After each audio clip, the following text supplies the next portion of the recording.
las vibraciones. Si nos adentráramos en un diccionario, este nos diría que la vibración es la propagación de ondas elásticas que producen deformaciones y tensiones sobre un medio continuo o una posición de equilibrio. En su forma más sencilla, una vibración se puede considerar como un movimiento repetitivo alrededor de una posición de equilibrio. La posición de equilibrio es a la que se llegará cuando la fuerza que actúa sobre el medio sea cero. La no mente, el todo, la neutralidad, el vacío quizás, la igualdad. Es ya de por sí interesante que la definición académica nos hable acerca del equilibrio, y esto lo veremos más adelante. Por lo que sabemos hasta el momento, los humanos hemos llegado a pequeñas conclusiones como, por ejemplo, que todo vibra y que todo está en movimiento. Nada en la creación está inmóvil. Ahora, imagino que podrías decir, yo estoy tocando este libro, yo estoy tomando este vaso con agua. El vaso está quieto porque contiene el agua y ésta no se derrama, y la mesa está quieta porque puede soportar el peso de un vaso. No vamos a adentrarnos demasiado en este tema, para esto existe la física cuántica que lo explica extremadamente bien. En resumen, nunca tocamos lo que pensamos que estamos tocando, porque siempre, entre nosotros y eso que pretendemos tocar, aparece el vacío. Y lo que hay en ese vacío es una total riqueza en movimiento, concentrada a un punto tal que parecería la nada misma. En nuestro plano físico, por ejemplo, entre nosotros y eso que queremos tocar, existe una plaga de átomos girando a altas velocidades. Pero nada en concreto, o firme, o estable, o como quieras decirle. Solo movimiento con una pequeña diferencia. Es mayor o menor al de tu ser. Todo lo manifestado en el universo se está moviendo continuamente y de forma ininterrumpida en distintos planos y realidades. Y solo podemos reconocer una parte minúscula de lo que está frente a nuestro ser debido a la diferencia de velocidades que existe entre todas las expresiones del universo. Dichas velocidades generan distintos escenarios a los que podemos denominar niveles vibracionales. Ahora, ¿de qué te sirve saber que todo está en movimiento en el universo? ¿Y qué determina ese movimiento? La capacidad que tengas de experimentar cierto nivel vibracional será directamente proporcional al tipo de realidad que tú habites vibracionalmente.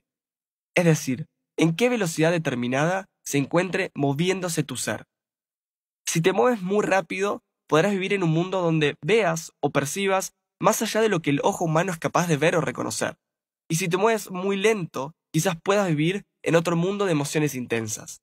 Extrañamente, estos mundos se encuentran en un mismo lugar. Para aclarar que aquí no me refiero al movimiento que puedes realizar con tu cuerpo físico, sino a la velocidad de tu conciencia. Podrías imaginar que el universo es un gran río, y que este río tiene una dirección, un lugar a donde ir, y que a medida que avanza, arrastra en su caudal lo que está frente a él, para llegar al mar, su fuente. Esto es un ciclo eterno del movimiento compuesto de distintas etapas de velocidad y vibración. El hielo es la expresión vibratoria más lenta del vapor. Está frío, parece inmóvil. El hielo en la montaña aumenta su movimiento y se derrite, se convierte en agua. El agua, atraída por la gravedad, empieza su camino. El agua se estanca, sigue aumentando su velocidad y se evapora. Sube a los cielos, comienza a disminuir su velocidad, se condensa en nubes, disminuye aún más su velocidad y empieza la lluvia, que terminará nuevamente en esta cima de la montaña, disminuyendo una vez más su velocidad para aparentar inmovilidad. Lo que aparenta ser nuevamente hielo, ¿es el mismo hielo? Lo que aparenta muerte, ¿no es simplemente una transición de estados? ¿Cuál es el sentido de experimentarse en estos estados? ¿Algún estado se pertenece a sí mismo de forma independiente? La única diferencia entre ellos es la velocidad en la que se mueven y, por ende, el cambio de escenarios que generan para experimentarse desde distintos puntos de vista. Entonces, ¿cómo te reconocerías a ti mismo? ¿Dirías, yo soy agua? ¿Yo soy hielo? ¿Yo soy vapor? ¿Yo soy una nube? ¿Qué eres? ¿Eres todo eso? ¿Eres solo movimiento? ¿Eres una identificación con algo? ¿Quién eres? Cuando eres agua, ¿estás desconectado del hielo que has dejado atrás? ¿O cuando eres vapor, eres potencialidad de convertirte en qué? Volviendo al río y a nosotros mismos, ¿qué crees que pasaría si te colocaras en el medio del río?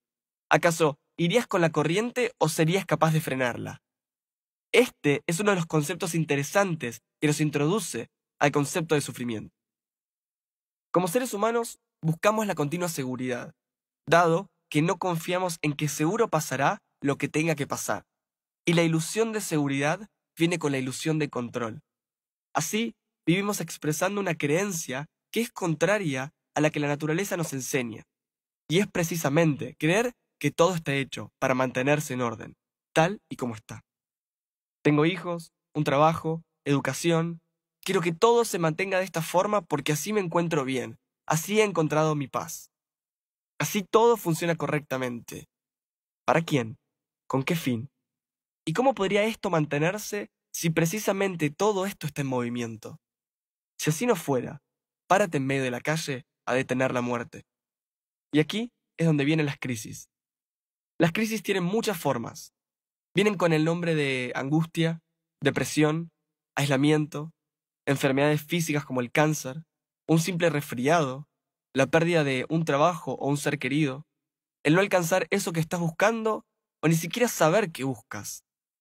La crisis es la pérdida del supuesto control por sobre el mundo vibracional que hasta el momento conocías, y es la invitación al salto evolutivo vibracional, el cual solo se atraviesa con una cualidad, el coraje. ¿Por qué? Porque del otro lado habita la incertidumbre, la falta de respuestas y lo desconocido. Allí, del otro lado, se encuentra una verdad más poderosa que la que conoces hasta el momento. Lo que podrías empezar a practicar es colocarte unos anteojos imaginarios que te permitan percibir que todo en el universo tiene un ritmo, algo que desarrollaremos luego con mayor profundidad. Este ritmo que tiene ciclos que se repiten, pero esencialmente que todo se mueve en una determinada danza matemática y nada permanece inamovible. Entonces, volviendo al ejemplo, como humanos, nos paramos en el medio del río y utilizamos todas nuestras fuerzas para detener su curso y obtener un aparente control. Esta acción, en donde intentamos detener lo inevitable, solo nos hará dilatar muy brevemente ciertos eventos. Lamentablemente, al estar debilitados por haber luchado contra el movimiento, estas fuerzas finalmente nos arrastrarán y nos llevarán a golpearnos contra las piedras, generando así aún más dolor. ¿Qué pasaría si, en cambio, entendiéramos a la vida como el río en movimiento y construyéramos un pequeño barco con las maderas que este río trae? El río nos llevará consigo. No vamos a poder evitar esto, pero vamos a tener un timón y vamos a poder elegir sobre qué aguas navegar. ¿Preferimos las más profundas? ¿Ir más cercanos a la orilla? ¿Podemos intentar esquivar pequeñas rocas? ¿Y qué tal si de paso disfrutamos de una pequeña brisa en la cara? ¿Es esto posible? Sí, pero requiere trabajo. O quizás no. Lo importante es que sepas que todo lo que das hoy por sentado y firme está destinado a transformarse, porque esa es la esencia del todo. Y esto no es un mero capricho del creador.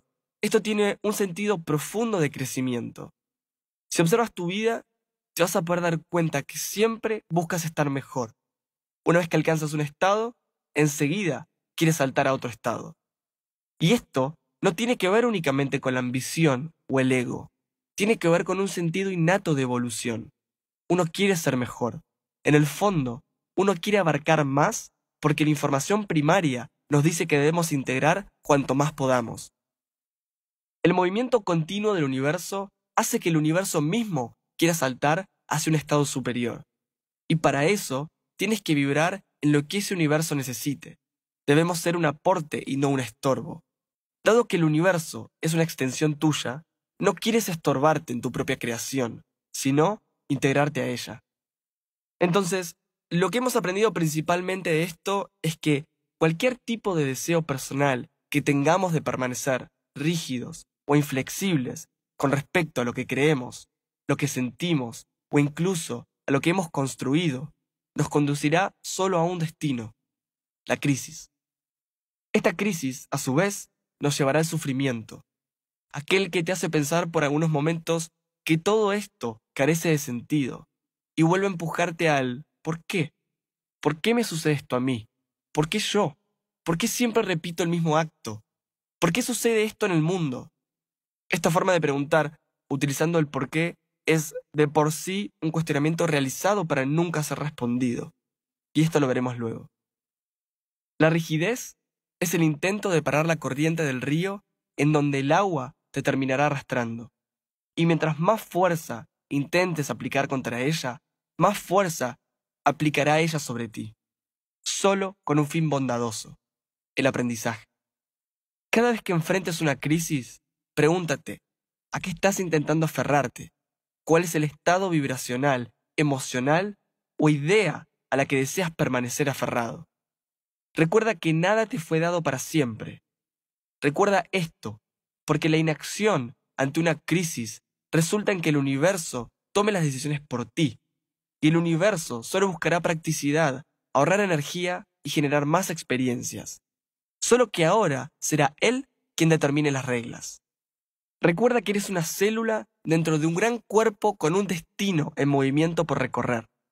Cada vez que enfrentes una crisis, reflexiona y prepárate para crear un nuevo estado en tu vida. Por último, unas líneas atrás mencioné el inconveniente de preguntar ¿por qué? Ya que muchas veces, ante el surgimiento de algún evento, ya sea positivo o negativo para tu conciencia, lo que sueles hacer es preguntar ¿por qué? ¿Por qué me pasa esto a mí? ¿Por qué sucede esto en el universo? ¿Por qué me tocó esto? ¿Por qué esa persona piensa o actúa así? Si bien es interesante el por qué, te llevará continuamente a una trampa. Y esa trampa es el erróneo intento de reducir a una única razón que algo suceda. Algunas ramas de la psicología, por ejemplo, se pierden años intentando saber por qué nuestros padres, amigos o familiares nos hicieron tal cosa u otra, aunque ya sabemos que nadie hace nada a nadie. El ejercicio interesante sería practicar cambiar el por qué por el para qué a medida que éste emerja. El para qué te sitúa en una vereda distinta, te sitúa en la vereda de la acción. Te marca un rumbo debido a que esconde el propósito debajo. Y absolutamente toda creación tiene un propósito perfecto.